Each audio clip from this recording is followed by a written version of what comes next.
au moment où vient de se tenir à Gitega un séminaire lié à l'évaluation de la mise en application des recommandations des États généraux de la justice tenu justement même à Gitega en 2013. Parsem a donné son analyse parce qu'il a participé dans ce séminaire.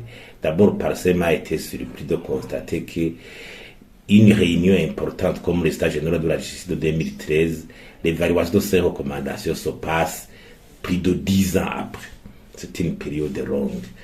Et encore une fois, Parsem regrette qu'à la fin même de cette réunion de 2013, il n'y avait pas eu sorti d'un rapport officiel, d'un document officiel partagé par les participants et partenaires pour justement suivre la mise en application des grandes recommandations. Alors que l'événement avait réuni plusieurs personnalités, le président de la République, les autorités, les partenaires techniques et financiers et autres, la société civile, les techniciens de la justice et autres. Malheureusement, le constat actuel est que même les gens continuent à se lamenter par rapport aux prestations de la justice, même le président de la République. Ça veut dire que la justice n'a pas pu être réformée. Il y a toujours anguille sous roche.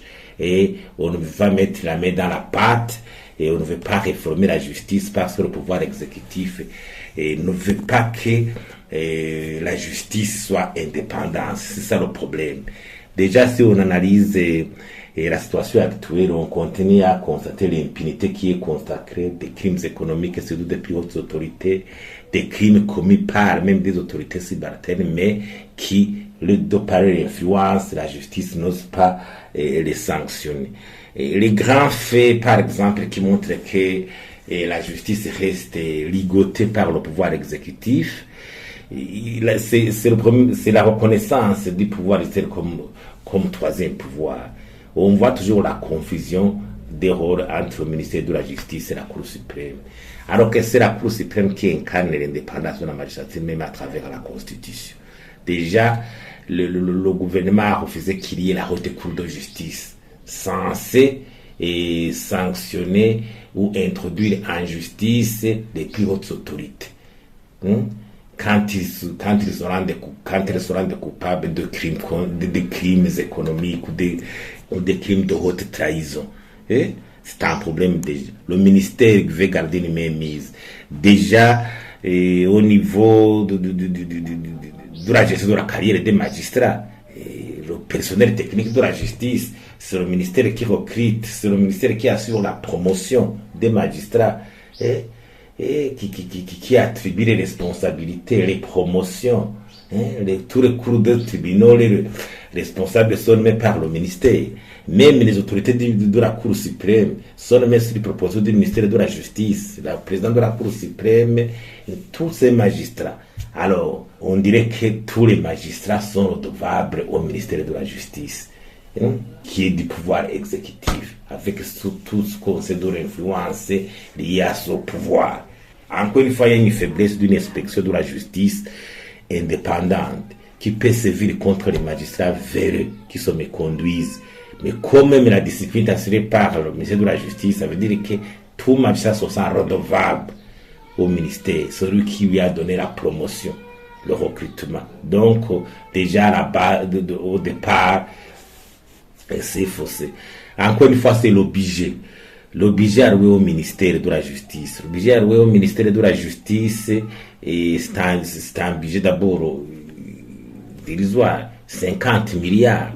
Alors que, par exemple, après la présidence de la République a fait 70 milliards.